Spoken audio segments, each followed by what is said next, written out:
Guys, welcome back to my YouTube channel. അപ്പോൾ ഇന്നത്തെ നമ്മളെ വീഡിയോ നമ്മളെ ബാക്ക് ടു വയനാട് വ്ലോഗാണ്. ഹരിയാനയിൽ നിന്ന് എക്സാം കഴിഞ്ഞ് വന്നതിന് ശേഷം നമുക്ക് വല്ലാണ്ട് സമയമൊന്നും ഉണ്ടായിട്ടില്ല നമ്മളെ വീട്ടിൽ നിൽക്കാൻ വേണ്ടിയിട്ട്. ഏകദേശം ഒരു 4-5 ദിവസമൊക്കെയാണ് നമുക്ക് കിട്ടിയിട്ടുണ്ടായിരുന്നത്. അതുകൊണ്ട് തന്നെ ഞാൻ സാധനങ്ങളൊന്നും കൂടുതൽ അടക്കി പെറുക്കി വെക്കാൻ നിന്നിട്ടില്ല. അപ്പോൾ ഏകദേശം ഞാൻ എൻ്റെ സാധനങ്ങളൊക്കെ പാക്ക് ചെയ്യുന്നത് അന്ന് രാത്രി ഒരു 11 മണി 12 മണി ആ ടൈമൊക്കെ ആയപ്പോഴാണ്. എനിക്ക് പുറത്ത് പോകാനും കുറച്ച് പരിപാടികളൊക്കെ ഉണ്ടായിരുന്നു. അപ്പോൾ അതിൻ്റെ മുന്നത്തെ ദിവസങ്ങളിലായിട്ട് ഞാൻ എല്ലാ ഡ്രസ്സും വാഷൊക്കെ ചെയ്ത് നല്ലപോലെ എടുത്തു വെച്ചിട്ടുണ്ടായിരുന്നു. അപ്പോൾ ഇനി ഇന്നത്തെ നമ്മളെ പരിപാടി ഇതെല്ലാം നമുക്കൊന്ന് അറേഞ്ച് ചെയ്ത് നമ്മളെ ബാഗൊക്കെ ആക്കാന്നുള്ളതാണ്. അപ്പോൾ എൻ്റെ അടുത്ത് ട്രാവൽ ബാഗ് പുതിയതില്ലാത്തതുകൊണ്ട് ഞാനിന്ന് പോയിട്ട് നല്ലൊരു പുതിയ ട്രാവൽ ബാഗൊക്കെ വാങ്ങി. പിന്നെ അതേപോലെ തന്നെ എൻ്റെ കയ്യിൽ പിടിക്കാൻ പറ്റിയ ഒരു ഹാൻഡ് ബാഗും കൂടി ഉണ്ട്. അപ്പോൾ നമുക്ക് കുറേ സാധനങ്ങളൊന്നും കൊണ്ടുപോകില്ല, കുറച്ച് അരി അങ്ങനത്തെ വീട്ടിൽ കൊണ്ടുപോകാനുള്ള കുറച്ച് സാധനങ്ങൾ കൊണ്ടുപോകുന്നുണ്ട്. പിന്നെ അതേപോലെ നമ്മളെ ഡ്രസ്സ്, പിന്നെ ആക്സസറീസ്, പിന്നെ സ്കിൻ കെയർ അങ്ങനത്തെ സംഭവങ്ങളൊക്കെയാണ് ഇപ്പം നമുക്ക് കൊണ്ടുപോകാനുള്ളത്. പിന്നെ ഓൾമോസ്റ്റ് പാക്കിംഗ് ഒക്കെ കഴിഞ്ഞപ്പോൾ ആ വെയിറ്റ് ഓക്കെ ആണോ നോക്കാൻ വേണ്ടിയിട്ട് ഞാൻ ബാഗൊക്കെ ഒന്ന് ഇട്ടോക്കി. കുഴപ്പമൊന്നുമില്ല, അത്യാവശ്യം വെയിറ്റ് ഒക്കെ ഉണ്ട്.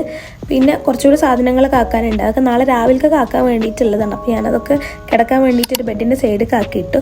പിന്നെ രാവിലെയായി ഞാൻ ഡ്രസ്സൊക്കെ ചേഞ്ച് ചെയ്തു. അപ്പോഴാണ് എനിക്ക് പ്രൊമോഷൻ ചെയ്യാൻ വേണ്ടിയിട്ടൊരു ബെഡ് വന്നിട്ടുണ്ടായിരുന്നു. അതിൻ്റെ വീഡിയോ ചെയ്തിട്ടില്ല എന്നുള്ളത് ഞാൻ മനസ്സിലാക്കുന്നത്. അങ്ങനെ നമുക്ക് ഫ്ലോ മാട്രസ് എന്ന് പറഞ്ഞൊരു പേജിൽ നിന്നാണ് നമുക്ക് ഈ ബെഡ് അയച്ചിട്ടുള്ളത്. പക്ഷേ ഇതിൻ്റെ കട്ടിലിങ്ങാട്ട് അത് സൈസ് കൂടുതലാണ്. അപ്പോൾ അതിൻ്റെ വീഡിയോ എടുക്കലൊക്കെ കഴിഞ്ഞു. ഇനിയിപ്പോൾ ഇതിൻ്റെ ഓൾറെഡി ഉള്ള ബെഡ് ഇതിൻ്റെ മുകളിലേക്ക് ഇട്ടിട്ട് പിന്നെ അവിടുത്തെ കുറച്ച് വേസ്റ്റും കാര്യങ്ങളൊക്കെ ക്ലീൻ ആക്കിയിട്ട് നമുക്ക് നമ്മളെ ലഗേജൊക്കെ ഇട്ട് നേരെ പോകണം. അങ്ങനെ ബ്രേക്ക്ഫാസ്റ്റ് ഒക്കെ കഴിച്ചതിൻ്റെ ശേഷം നമ്മൾ നേരെ 9:30 ബസ് കയറി കോഴിക്കോട്ടേക്ക്. അപ്പോൾ എൻ്റെ ഫ്രണ്ടും കൂടി ഉണ്ടായിരുന്നു. ഞാനും എൻ്റെ ഫ്രണ്ടും കൂടിയാണ് ഇന്ന് പോണത്.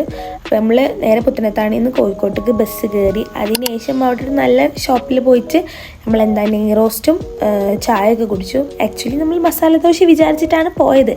ബട്ട് എന്താ പറയുക, അവിടെ മസാല ദോശ ഇല്ലായിരുന്നു. അപ്പോൾ നമ്മൾ നെയ് റോസ്റ്റൊക്കെ കഴിച്ചു. പിന്നെ ഒരു നല്ല ചായ ഒക്കെ കുടിച്ചതിന് ശേഷം നമ്മൾ നേരെ ഓട്ടോ കയറിയിട്ട് പിന്നെ നമ്മളെ കോഴിക്കോടുള്ള KSRTC ബസ് സ്റ്റാൻഡിലേക്ക് പോയി. അവിടെ നിന്നാണ് നമുക്ക് വയനാട്ടിലേക്കുള്ള ബസ് ഉള്ളത്.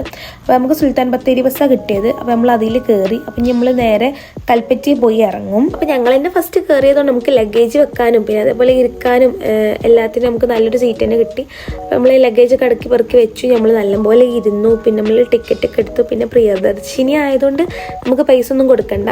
പിന്നെ കോഴിക്കോട് കഴിഞ്ഞ് കുറച്ച് അങ്ങോട്ട് പോക്ക് തുടങ്ങിയപ്പോൾ നമുക്ക് നല്ലൊരു ക്ലൈമറ്റ് ചെയ്യുന്നു. കോഴിക്കോടൊക്കെ ഭയങ്കര വെയിലായിരുന്നു. അവിടെ എത്തിയപ്പോൾ പിന്നെ നല്ല മഴ വെയിലൊക്കെ തുടങ്ങി. ചുരത്തിയപ്പോൾ പിന്നെ നല്ല മഴയായിരുന്നു. നല്ല അടിപൊളി ക്ലൈമറ്റ് ഒക്കെ ആയിരുന്നു. അപ്പോൾ ഞങ്ങളിപ്പോൾ ഇവിടെ ചൂടൊക്കെ ആവും വിചാരിച്ചിട്ടാണ് വന്നത്. പക്ഷേ കോഴിക്കോട് കണ്ടപ്പോൾ പക്ഷേ ഇവിടെ എത്തിയപ്പോൾ നല്ല കോടയും പിന്നെ അതേപോലെ തന്നെ മഴയും കാര്യങ്ങളൊക്കെ ഉണ്ടായിരുന്നു. അങ്ങനെ നമ്മൾ കൽപ്പറ്റ എത്തി. പിന്നെ നമ്മളെ റൂമിൻ്റെ അടുക്കുള്ള ബസ്സിന് വേണ്ടിയിട്ട് വെയിറ്റ് ചെയ്തിരിക്കുകയാണ്. അപ്പോൾ നല്ല വെയിറ്റൊക്കെ ആയി ക്ഷീണിച്ചപ്പോൾ ജസ്റ്റ് അവിടെ സ്ഥലത്ത് പോയിരുന്നു. അങ്ങനെ നമ്മൾ ബസ്സൊക്കെ കയറി നമ്മൾ നാട്ടിലെത്തി. പിന്നെ നമ്മൾ എന്തായാലും ഫുഡൊന്നും ഇല്ല, നമ്മൾ വീട്ടിൽ പോയിട്ട് എല്ലാം ഉണ്ടാക്കണില്ല. അതുകൊണ്ട് തന്നെ ഞങ്ങളൊരു ചായയൊക്കെ കുടിച്ചതിൻ്റെ ശേഷമാണ് ഞങ്ങൾ നേരെ റൂമിലേക്ക് പോയത്. അപ്പോൾ നമ്മൾ ആഫ്റ്റർ 1 മന്തിന് ശേഷമാണ് നമ്മൾ റൂമിലേക്ക് പോണത്. അപ്പോൾ അതിൻ്റെ ഒരു എക്സൈറ്റ്മെൻറ്റ് ഉണ്ട്. പിന്നെ അതേപോലെ തന്നെ അവിടെ ക്ലീൻ ആക്കാനും ഉണ്ടാവുമല്ലോ, അതിൻ്റെ മൊത്തത്തിലൊരു എക്സൈറ്റ്മെൻറ്റ് ഇട്ട് നമ്മൾ നേരെ നമ്മളെ വീടെത്തി. അവിടെ എത്തിയപ്പോൾ നമ്മൾ താത്താനോട് ഓൾറെഡി പറഞ്ഞ വാതിലൊക്കെ തുറന്നൊക്കെ പറഞ്ഞിട്ടുണ്ടായിരുന്നു. അതുകൊണ്ട് തന്നെ നമ്മൾ വാതിലൊക്കെ തുറന്ന് നേരെ റൂമിൽ കയറി സാധനങ്ങളൊക്കെ വെച്ച്. അപ്പോൾ അന്ന് വെച്ച് പോയ പോലെ പിന്നൊക്കെ അലർജി ഉണ്ടായതുകൊണ്ട് ഓൾറെഡി ബെഡ്ഷീറ്റൊക്കെ ഇട്ടിട്ടാണ് പോയിരുന്നത്. അപ്പോൾ രാവിലെ 9:30 ഇറങ്ങിയതല്ലേ. അപ്പോൾ ഞങ്ങൾ എത്തുന്ന ഒരു 3 മണി ആ ഒരു ടൈമൊക്കെ ആയപ്പോഴാണ്. അപ്പോൾ തന്നെ ഞങ്ങൾ മൊത്തത്തിൽ ക്ഷീണിച്ചിന്ന്. ഞങ്ങൾ അന്ന് പോകണമെന്ന് താത്ത കുറച്ച് വാഷ് ചെയ്യാൻ ഡ്രസ്സ് കൊടുത്തിരുന്നു. താത്ത നല്ല ബക്കറ്റിലാക്കി നമ്മളെ റൂമിൽ എത്തിച്ചിട്ടുണ്ട്. പിന്നെ നമുക്ക് താത്ത ചോറും പിന്നെ അതേപോലെ തന്നെ സാമ്പാറൊക്കെ കൊടുന്നു. പിന്നെ ഞങ്ങൾ വന്നപ്പോൾ തന്നെ ഈ സ്രാവ് പൊരിച്ചത് പിന്നെ അതേപോലെ തന്നെ സ്രാവിൻ്റെ അച്ചാർ അതൊക്കെ കൊടുത്തിട്ടുണ്ടായിരുന്നു. അപ്പോൾ ഞങ്ങൾക്ക് ഫുഡ് കഴിക്കാൻ ഈ സംഭവങ്ങളൊക്കെ ഉണ്ടായിരുന്നു. അങ്ങനെ ഫുഡൊക്കെ കഴിച്ചതിന് ശേഷം കുറച്ച് റെസ്റ്റ് എടുത്തപ്പോൾ പിന്നെ ഞങ്ങൾ നേരെ പുറത്തേക്ക് ഇറങ്ങി. ഞങ്ങൾക്ക് വാഷ് ചെയ്യാൻ വേണ്ടിയിട്ട് ക്ലോറക്സ് അങ്ങനത്തെ സാധനങ്ങളൊക്കെ മേടിക്കാണ്ടായിരുന്നു.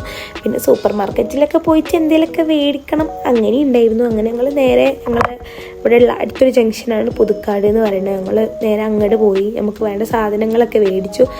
അപ്പോൾ നമ്മൾ ക്ലോറക്സും പിന്നെ അതേപോലെ തന്നെ ലേസ് അങ്ങനത്തെ സാധനങ്ങളൊക്കെ മേടിച്ചു. പിന്നെ കുറച്ചാണ്ട് കഴിഞ്ഞപ്പോൾ നല്ല മഴ പെയ്യാൻ തുടങ്ങി. ഞങ്ങളാണെങ്കിൽ കുടയും എടുത്തിട്ടില്ല. അപ്പോൾ നമ്മൾ മേടിച്ച കടൻ്റെ മുന്നിൽ തന്നെ നമ്മൾ കുറച്ച് നേരം റെസ്റ്റൊക്കെ എടുത്ത് നിന്നു.